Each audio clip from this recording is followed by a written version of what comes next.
Hi, I'm Eric Poulin. And I'm Robin Poulin. We're the co-founders of Calendar Budget, and welcome to the Calendar Budget Podcast. I can pay cash, I can pay check, I can pay wire transfer, I can pay gift card, I can pay credit, I can pay anything you like. I can pay cash, I can pay check, I can pay wire transfer, I can pay gift card, I can pay credit, I can pay anything you like.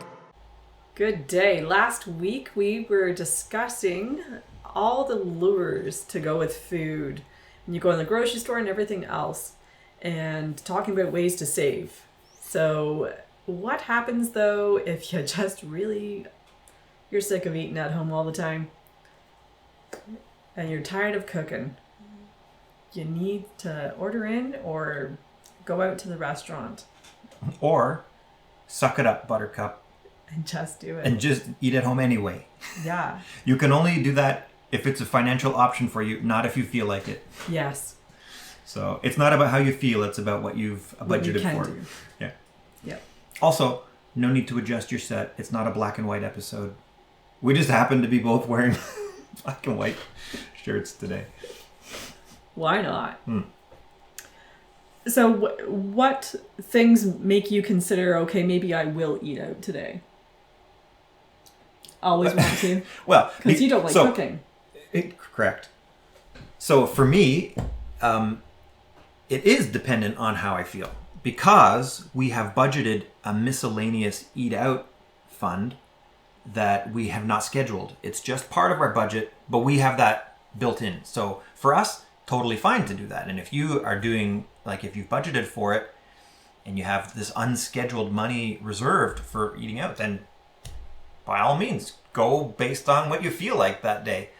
Yeah. But you can't just, because then, a lot of people that are in financial trouble because they Keep eating base out. their decisions on how they feel that day, not on what they planned for. And suddenly, not suddenly, over time, they feel like eating out an awful lot, it seems. And suddenly, their budget is feeling the pinch because of those decisions. Yeah. So, we have this bucket that just sits there near the end of the month or periodic throughout that allows us that option.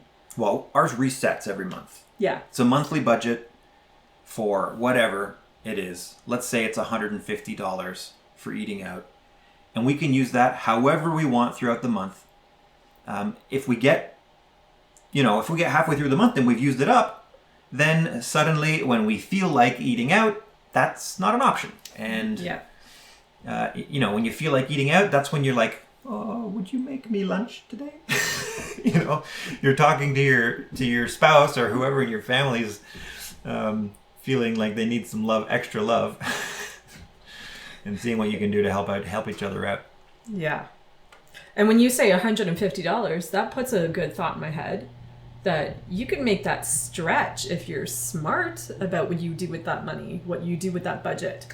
If you're going to eat course. out and have like caviar, then that's going to be costly. Well, first of all, you're disgusting. Caviar. If that's the case. But I get what you're saying. If you're going to eat an Never had expensive it. meal, then when I look at our budget, again, I don't think 150 is our real number. I'd have to look at it because I didn't check for this particular thing. But if I had $150 for my food budget, I would, every purchase I make for eating out, I'd be like, if I pick the daily deal, then I can eat out twice instead of this one time. Yeah. So that affects my choices when I eat out as well. So like you're saying though, you have more choices then, Yeah. depending on how you choose specifically. So maybe up front of the month, if you decide that, okay, I'm going to have a really inexpensive eat out meal that's super cheap, and you do maybe a couple of those throughout the month, and at the end of the month, you still have this budget for eating out that you still want to use. Blow it all! You have that feast. option. Or you can even save that money further and use that money. If you're doing envelope Later. budgeting, Yeah. then you can carry that budget forward into the next month, and then maybe you have 150 plus whatever is left over. Yeah. Or if you're just doing straight budgeting, then that extra money just kind of stays in your bank account, and eventually you can either increase your food budget, or you can just put it into long-term savings, which Yeah. what we end up doing is we don't usually do envelope budgeting. We usually do just leave it in the account and transfer it over to emergency savings or long-term savings. Yeah. And actually, that's what our friend does. She scrimps and saves on their grocery budget, on their eating out budget, and kind of makes things work and squirrels that money away and sends themselves on awesome holidays, Italy, Disney, things like that. And she does scrimps and saves in those little things to be able to squirrel it away. So now, to let that happen, to be able to save on these things, there's a number of ways we can do this. And I guess the first thing is it's cheaper to eat in rather than dine out. Normally. Not always, Not always. but usually yes. Yeah. So, if you are going to order in, there's a few things you can consider. That maybe you can order in for the main course, and then you make other portions of it. Like make salad and make dessert and just drink water or store-bought juice or something like that, rather than ordering in with the meal. Yeah, we do that all the time. Like if we order a pizza, Yeah. we never order Pop to soda go. with it ever. Yeah. Get Like- this deal. Can't say pop, that's a Canadian thing. Oh, I? Soda, yeah, soda. Okay. Yeah, nobody will know what you're talking about. Okay. Soda. Well, we never Soda. order soda with pizza because that's like ridiculously expensive for 6 cans of whatever. It's too expensive, and we either just have it on hand because that we got it from the groceries, or in our case, we just prefer water anyway. Exactly. And you can get these little packets to add into your water for flavoring if you want something a little different, which is cheaper still and variety for the family. So Yeah, and better for your health. Like, yeah, don't drink your calories if you're trying to lose weight, right? trying to eat healthier. Yeah. I still just prefer water. That's my go-to. Now, if you want to make it more interesting, you can always dress up the dinner to eat on fancier plates, or get out the tablecloth and everything, dress it up. And remember one time Dress we had yourself up. Exactly, dress yourself up. You came home one time for our anniversary. I think it was maybe our 16th or 14th anniversary, and I was wearing my wedding dress, and I'm cooking dinner, and the kids were away, and so we got to have a nice, pretty. And I don't even think it was a fancy meal, but the No, ambiance of it was. Yeah, it was the way just- I decorated the table. candlelit tablecloth dinner, dressed up at home. And something simple for dinner that didn't make the meal fancy, but the ambiance was. Exactly. So, yeah, and sometimes that makes it more interesting. It's kind of a contradiction that you're having, I don't know, pancakes or scrambled eggs, and you're in like total high fashion. It just, yeah, it makes something more fun and interesting. Decorate, or you can even get a group of you together where you house hop. You have first course here at our house, and then go on to the Oh, next like a course. progressive dinner. Yeah, exactly. Those are fun. Yeah. I've done them before. It was ages ago. Yeah. So we used to have these happen pretty regularly at church events. Yeah, where They we would have progressive dinners, and I was always like, "What in the world is a progressive dinner? This is a ridiculous term." Yeah. Then I got a bit older, and I was like, "Oh, okay, I guess I understand what they mean." Yeah. It's the same idea. You just, as a group, you drive around. Hors d'oeuvres at house 1. Yeah. Main course at house 2, dessert at house 3, and then you can break it up as long as you want. But Yeah. not my favorite event, but some people like it. Yeah. Maybe we just haven't figured out how it works. I know how it works. Maybe we haven't figured out the right method for it to make it We work. need the right friends who can cook what we like. Be the right friends, and you make the right friends. People yeah. So there's other options. You've spoken about DoorDash and all those before. Tell us more about those. So they're great options for eating in. You're basically, it's the same menu, almost the same menu as you would get if you were eating out, except now it's being driven to you. In most cases, this is the most expensive way to not really enjoy a good meal. It's the lazy man's way of eating. And you're basically just having somebody else deliver food to you. So you pay for delivery on top of everything else. You're paying the same price for the items, but they're going to arrive to you not warm or barely warm. They're going to be a little, stale because it takes 10, 15, 20 minutes to drive to Or you. slightly soggy. You're going to not get the daily deals because those are never available are rarely available on Uber Eats or DoorDash or Skip the Dishes. Sometimes, Plus a tip. you're not tipping the restaurant; you're tipping the driver. Yeah, so you tip the driver with these places. Yeah. You don't have to tip the restaurant, so it's like the tip's about a wash, about the same.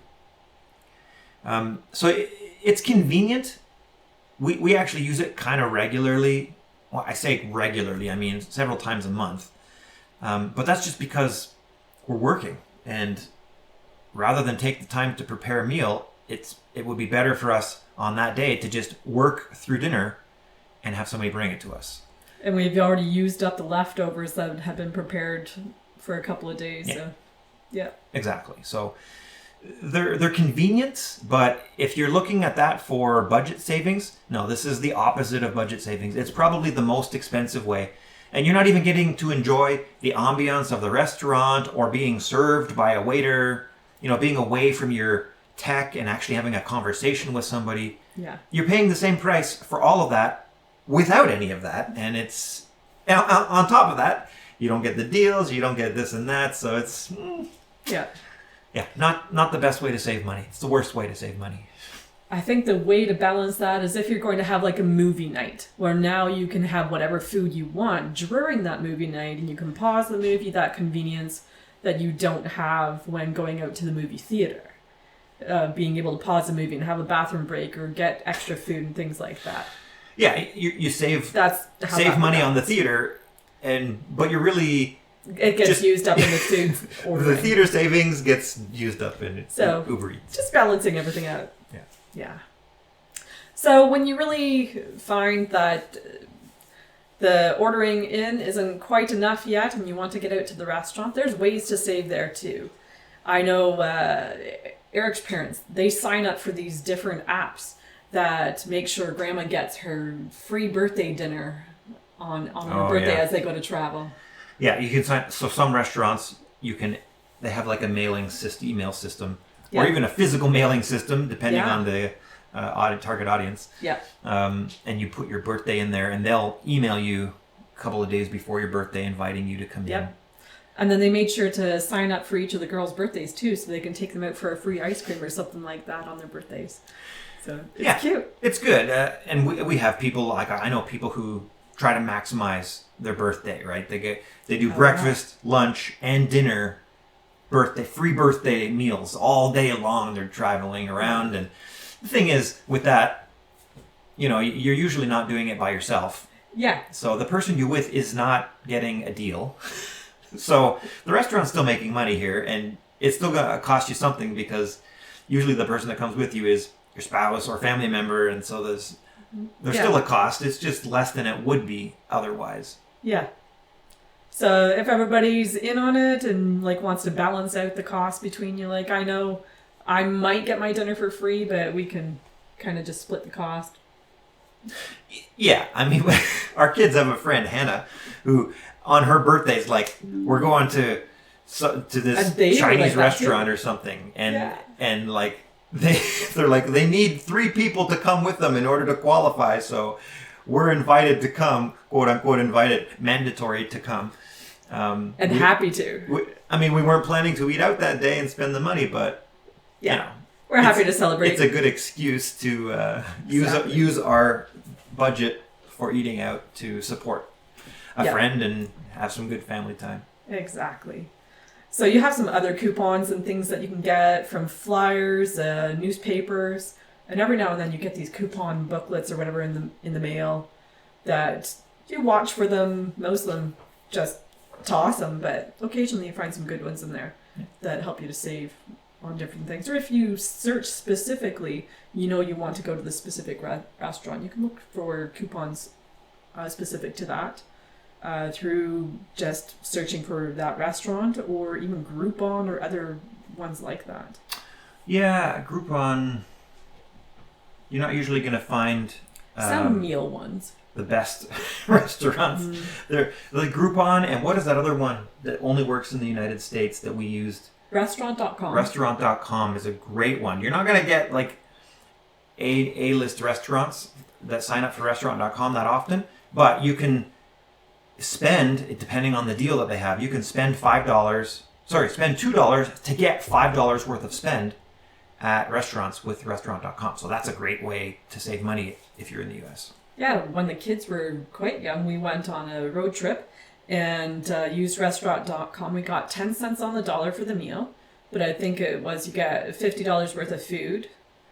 And it ended up being one of our daughter's favorite restaurant, even though it was a dive. I know. Like, It's like a Don't little know. mom and pop restaurant. And that's the only thing she remembered from the whole trip. Yeah. Was, oh, we went to this restaurant and I loved it. and it was awesome, though. Like, hey, She was if like- that's what you love, She was that's like awesome. 7 years old or something. Yeah. It was super cute. Yeah, it was great. And they treated us so well. They know how to do service in the U.S. Yeah. for food. Definitely. But yeah, Restaurant.com, I think it works for not just the U.S. I think it works for other places too. Is it just the U.S.? I think it's just US. Yeah? Yeah, tried it in Canada before and no. Yeah. No. No. At least that's the last time I checked. That was like 7 or 8 years ago. Okay. You have some seasonal things that come up as well. I remember when we were relatively first married, you're like, hey, you have to try this. I think it was Winterlicious. Yeah, so that's a thing that you can check to see if your city does this.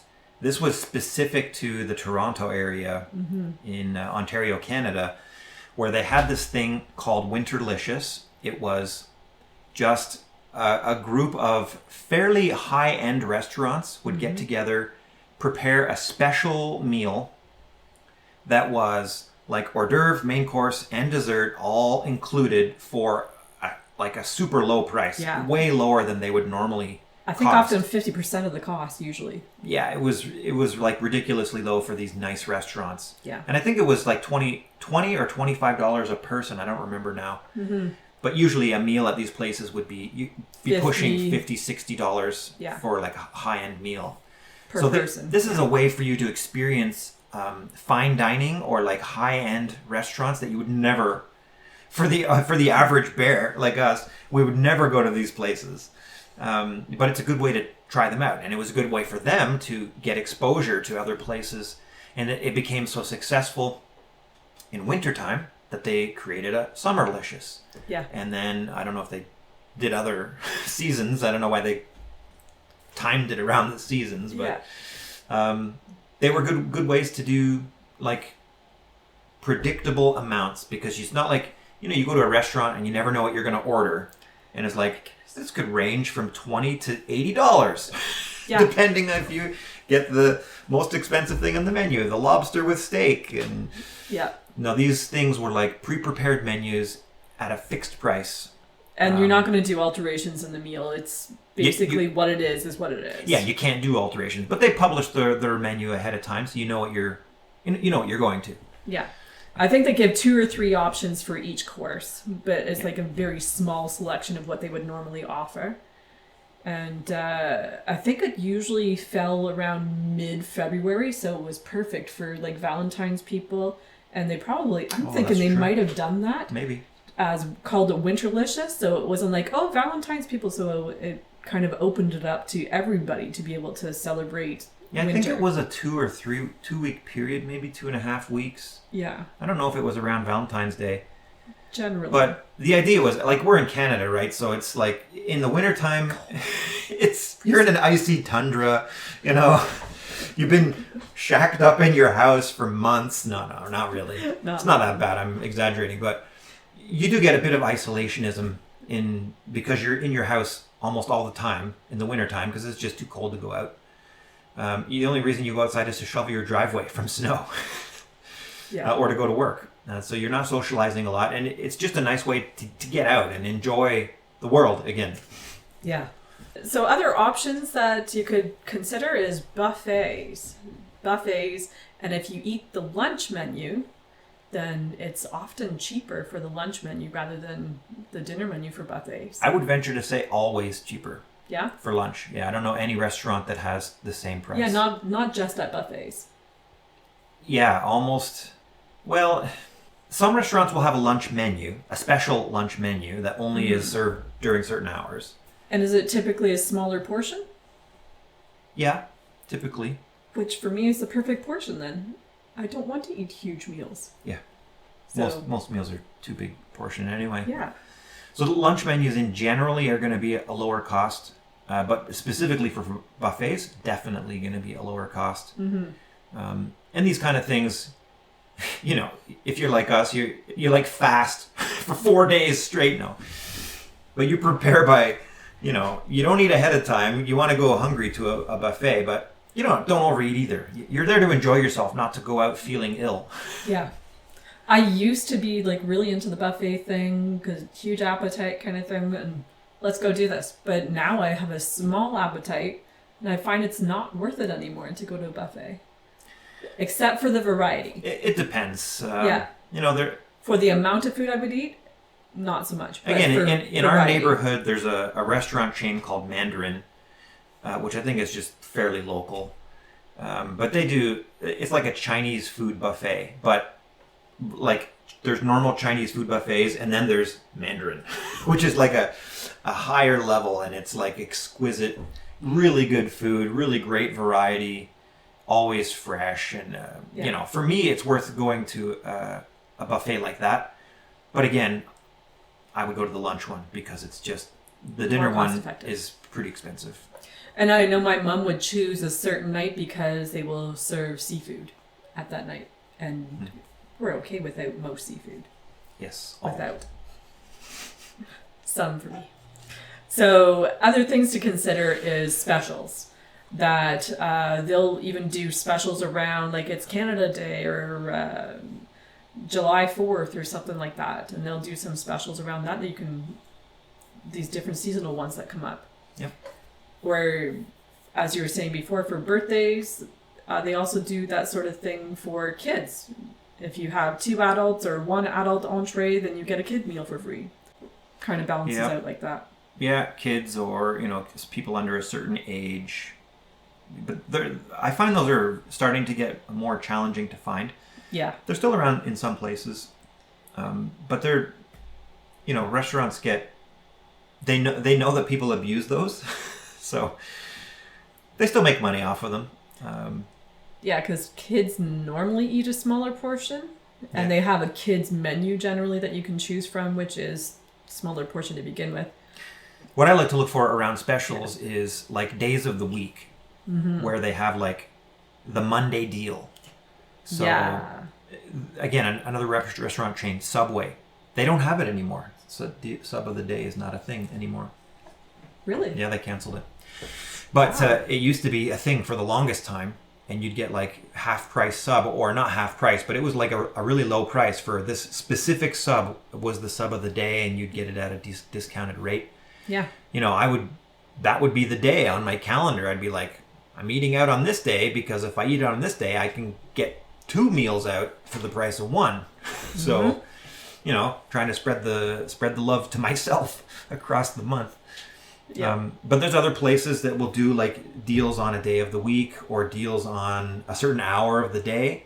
Like there's half price appetizers at a restaurant that we After 7 o'clock. used to go. That was like they'll have their evening or their mealtime rush for dinner, and then the restaurant is like empty for the evening time. So it's a promo to get people in to the restaurant. Yeah. Half price appetizers. That's Half-price a great wings. lure. Half price wings, another thing. Yep. Yeah, but keep in mind that when you come in for that half price appetizers or wings, how are they making their money? They're still making money on the food, but They expect it's- you to order drinks it's and the other drinks and desserts that's where they're making a lot of their money. So just be Yeah. careful that you're not getting, sucked into what you thought was a good deal, and then you go there and you end up spending a lot more than you had planned because drinks and desserts and whatever else. Exactly. That's the thing. All these little things add up. Yeah. So we typically get water with our meal. I know. The waiters must hate us. But that's what we actually want. I don't want a sugary drink. I just want water, really. And we don't drink alcohol, so Yeah. So we come in, get the half-price appetizers with water. You know, the restaurant is not making much on us that evening. Yeah. But they're still making money because it makes the restaurant look fuller, which is good for branding and promotions. Yeah. And we go in there, enjoy a good night. We're more likely to come in on a time Repetitively. that is not a good deal. Or just another half-price apps time, and maybe we will get a drink sometime, you know? Yep. They're going to make their money back somehow. Or we come more frequently because we budgeted for that and we know we can get more for our buck. Exactly. Yeah. Now, a lot of restaurants, they will probably charge you, well, some of them, anyway, will charge you for any alterations that you do. Alterations. Like if your typical sandwich, Like if my sleeve's too long? a sandwich shop. And if you want extra this or extra that, extra pickles, extra, then okay, extra cheese, it's going to cost you for that. For certain things. Like, Yeah. again, if we take Subway, for example, Cost for Right. extra cheese. they don't charge you for extra lettuce No. or extra veggies. But if you want bacon or extra meat or extra cheese, yeah, Then that'll cost they you. charge for the things that they know affect their bottom line. Yeah, exactly. But if you get the higher end restaurants and you want some different substitutions or stuff, different sauce, you want the red sauce instead of the white sauce, no problem. They'll just make it happen because they want to keep you happy. Yeah, and they've already baked into their egregiously large prices that you can make any alterations you want. 'Cause they're any typically customizations to the order, and it Customizations. doesn't matter. They're going to make more than enough. Plus, they're typically making it fresh to begin with the higher end restaurants. So it's not like it's this, Exactly. take this out of the package and Yeah, it's not like pull that out of the freezer. It's like tell chef when he's making this, do this instead. he wants rosé sauce instead of Alfredo. Yeah, exactly. And if you're going to add any extra sides or appetizers, those things are just going to keep adding up. And there's ways you can mitigate that. What you do is, for us, we would typically maybe order one appetizer between us and a small entree or maybe a big entree between us. And that's our meal because we don't eat as much. Yeah, exactly. One entree is enough for me. If I have an appetizer, I can't finish Forget it. my entree. Forget it. It's too much. Yeah. So shared appetizers are great, but like you said, shared main courses are great as well. Then you Yeah. can get one appetizer, one entree, share all of it between two people. Yep. It's great. I remember as a kid that our family would always do that. We'd order our little dinner that we would get, and each was like, "Oh, that looks good. May I try a piece? May I try?" And we had a couple of senior ladies come with us on a trip one time, and they ate like a bird, and they would each order a main entree. We're like, "Ladies, like if you order something between you could save a lot of money, as you've already seen us do." And we share, and they're laughing at us, watching us share with everything, and yeah. Yeah, It some was people fun. find that incredibly rude, Yes. but for other people, that's culture. That's just how life is. Yes. So yeah, you watch where you're at, which Yeah. restaurant you're at. Do what's comfortable for you, and you Remember know, etiquette. don't be offended by what other people are doing. That's just part of their culture. Yeah. But you're not going to share plates at a fine dining restaurant usually. That would be Yeah. considered a faux pas, I think. Uncouth. Yes. Yes. I do remember another trip that we went on when the kids were younger, and we ended up in Texas. And they had this competition. If you could eat a 72-ounce steak, then everybody in your party got their meal for free. Free call to the ambulance for cardiac arrest. And you and I think we ordered a 15-ounce steak and asked them to cut it in half to share between us. Yeah. And we still didn't finish that. 15, 1-5. 1-5. Yeah. And we still didn't finish it. I can't imagine 72. That's so That's too much, it's more so than we can unhealthy. handle. It's Yeah. so unhealthy. And there's a few restaurants I've seen since then that have had that. Even around here, I think the one around the corner has it. Yep. But that's just so unhealthy. Yeah. It's more for the spectacle than you're like, don't do this as your eating plan, please. Yes. So if you have the option to eat smaller portions, do that. To share the portions, that'll definitely save on costs, that you won't be overeating, you'll feel healthier. And so all in all, you'll just feel better and you'll save money in your pocket. Yeah. Skip dessert. Just because you're at the restaurant doesn't mean you have to have dessert. We almost always skip the dessert Yeah. unless there's something that is super compelling. And on top of that, the main course was maybe a little bit smaller than expected. Yeah. Usually I don't have room for dessert in the first place. Yeah. But desserts are another thing that is just ridiculously expensive. Yeah. Way overpriced. So if you're still hungry for dessert and there's not a super, super compelling dessert there that you absolutely feel like you want to try and you have budget for it, just get dessert on the way home Yeah. at some other place that's going to be like half the cost. Or the grocery store and enjoy it at home. Yeah, Yeah. I guess. Find something else. Make something together at home. Have another rest of your date night is creating something together. Yeah, we would just go to like a drive-through Dairy Queen or something on the way home and get dessert that way. Then, you know, it's still going to be about half the price of a restaurant dessert Yeah. and about the same quantity and same value. I'd make the date last a little bit longer. You're off onto a new adventure now. Now it's a progressive dinner at restaurants. Yep. So another couple of ideas that are kind of outside the restaurant and things is the eating part is look for restaurants with free parking. Most of them do, Yeah. but not all of them do. Some you have to pay for parking. If you can avoid that. If you're going to a restaurant that's like in a downtown core of a metro area, then you know that's a place where this is a consideration. If you're eating downtown Toronto, downtown like New York or LA, then free parking can make a big difference because otherwise you're going to be spending like $20 just on parking the car Yeah. before you even get into the restaurant. Maybe you take the metro or a train or something like that to get into town if you're not in town already. That will save on travel and finding parking and the parking costs, and depending on how many people you have to pay for to get on the train. So if it's only one or two of you, it might be cost effective. But if you have a number of you, then it's still more cost effective to probably pay for parking at that point. Yeah. So one last thing to think about is if you stay at hotels, look for ones that have like a continental breakfast included. So that's not you're eating out, dining in. That's as with your travel that could help you, but it's still food. Yeah, we always look for that when we travel. Yeah. That's one meal a day that's taken care of. You know, when you're traveling, accommodations, food, and gas are the most expensive things all the time. Yeah. If you're doing a road trip. And if you can take one meal out of the equation for your entire group, all the better. Yep. Or an all inclusive would be nice, but Well, then you need to go on a cruise. yeah, exactly. Then your gas and food paid for. All inclusive. Exactly. So, any last thoughts? No, I think we covered the gamut for eating out. I mean, there's probably other little micro things for your locale. Maybe there's an idea or two that we've missed, but those are the ones that have worked very well for us. Again, I would stress though, you don't, as I've said so many times over these podcasts, just because it's on sale, just because there's a coupon, just because there's a buy one get one free, doesn't mean you need it.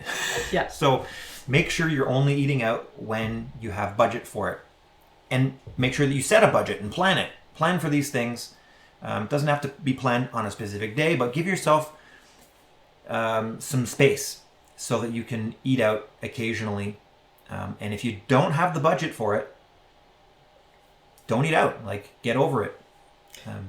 The idea is over time you're trying to improve your quality of life, and if you can improve your budget, improve your savings, that allows for everything else to be elevated as well. And so that's our hope, that you can improve your budget and improve your quality of life and enjoy these things without having to break the bank. Exactly. Thanks for listening. Happy budgeting. I can pay cash, I can pay check, I can pay wire transfer, I can pay gift card, I can pay credit, I can pay anything you like. I can pay cash, I can pay check, I can pay wire transfer, I can pay gift card, I can pay credit, I can pay anything you like.